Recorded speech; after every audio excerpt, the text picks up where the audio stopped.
Hey there, you guys. It's Anna, Lovely with Lard at Sobremesa Farm, and today we actually are going to be doing something that's not an edible product, but it's something that I just kind of stumbled upon and wanted to teach myself how to do it, and it has been so fun that I thought, why not make a video on it?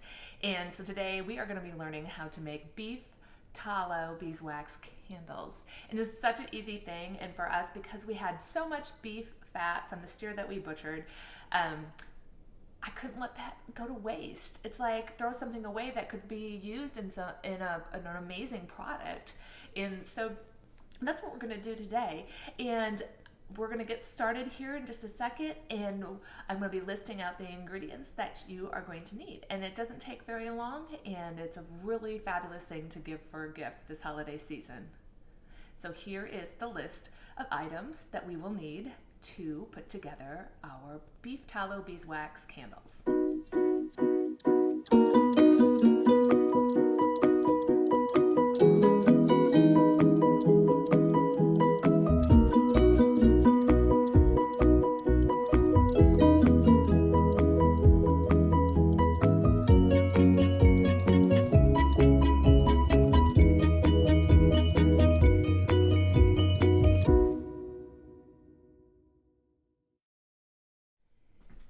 So it's kind of like cooking, that you kind of have to have your mise en place, all your stuff ready to go, so that way it just goes really quick. So once you have all your stuff gathered, let's get started.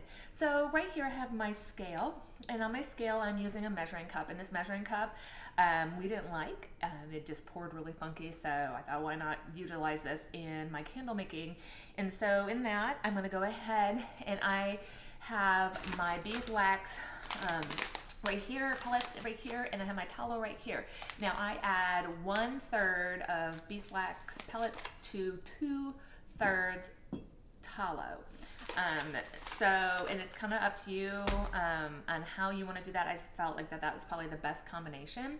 So in here, I'm going to go ahead and add 350 grams,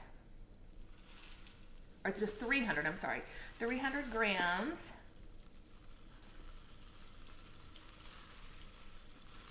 of our beeswax.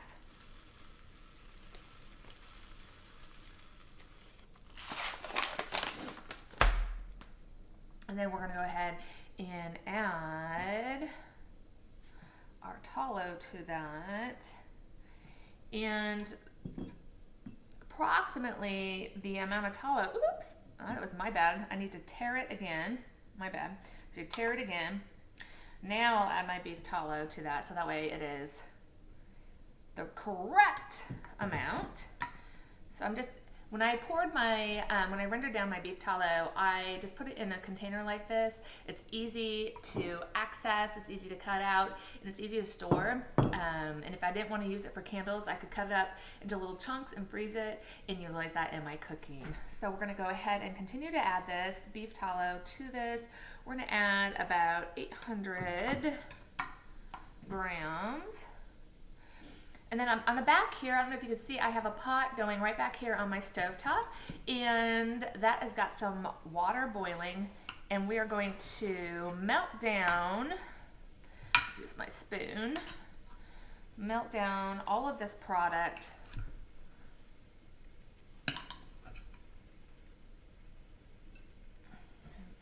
Scoop it out, it'll be a lot faster.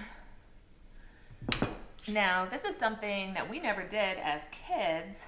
I've heard people doing it and how easy it was. And last year, my husband and I were actually in New Mexico. We went there for a little vacation. And we ended up, oh my gosh, my dog is going at it again with a cup. So if you hear stuff in the background, that's my little puppy, Chino.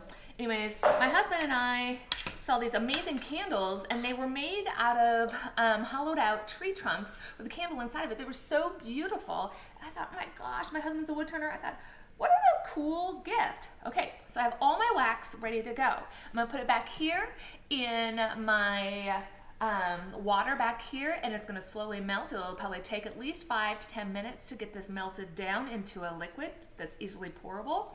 And while that's going, I'm going to work on getting my jars ready to go.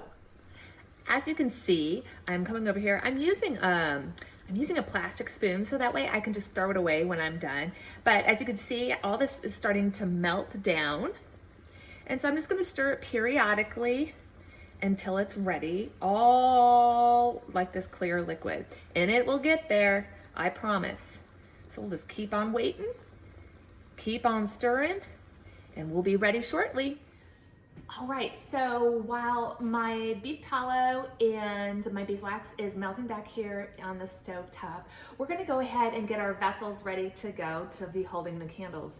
And I am a thrifter and I love going around to different thrift stores and Goodwills, Salvation Armies, whatnot, and to find various things. And I thought, what a better place to find something for my candles.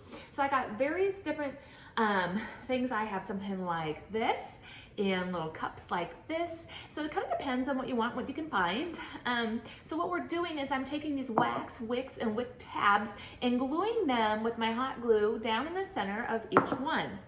I got all these ready. These ones back here, actually I had to use a craft stick to kind of hold that wick up because the wick is so long that it was toppling over. So that way it stays nice and centered. I think I've seen other people use pens. There's an actual little device if you're a serious candle maker that actually holds the wick still for you. But this works just fine for me. So what I'm gonna do really quick, just to show you, I'm gonna take this, if you can see it, so that's some string that's been dipped in wax, and then we have our little metal tab on the bottom that holds it. And so I'm gonna come over here to my hot glue, just put a little bit of hot glue at the bottom with all its string and everything. And I'm just gonna come in here and put this right down in the center of my little bowl here. So we're gonna continue to get ready, get prepped, while my wax and my tallow are melting. As you can see, everything has melted down now. So I'm getting ready to pull this off and I'm gonna let it cool for just a second before we start adding our essential oils to it to give it a smells. All right, so I already have poured a couple candles going. I wanted a couple different flavors, so I used another vessel to pour. Now in this one, I'm gonna go ahead and add some of my essential oils. Depending on what flavors you want, there's so many different smell combinations that you can do. Right now I'm going to be doing a lemon, rosemary, vanilla. And in here I'm going to go ahead and add my lemon. And you can do several droppers. And unfortunately, the one thing that's kind of funky about the beef tallow is that it definitely has a smell to it. So you definitely need to make sure that you use plenty essential oils to make your smell. Now this one that I just did is a sandalwood lavender vanilla. See, that guy needs to be lifted up a little bit. I'm gonna actually, while I'm doing this little candle wick wants to fall over, so I'm gonna push him up. These two are doing great. Now I'm gonna go ahead and do my vanilla. My vanilla doesn't have a little dropper at the top, so I have one of these little droppers. And certain smells have a more powerful smell. I made some candles the other day, and the Lang Lang that I used really was a nice combination with the smells of the tallow. So you're just gonna have to play around with the smells that you like, what works. I usually add, stir, smell, might need some more. So we're gonna go ahead and stir this up, get a little smell of it. I think I'm going to add a little bit more of all the different smells, scents.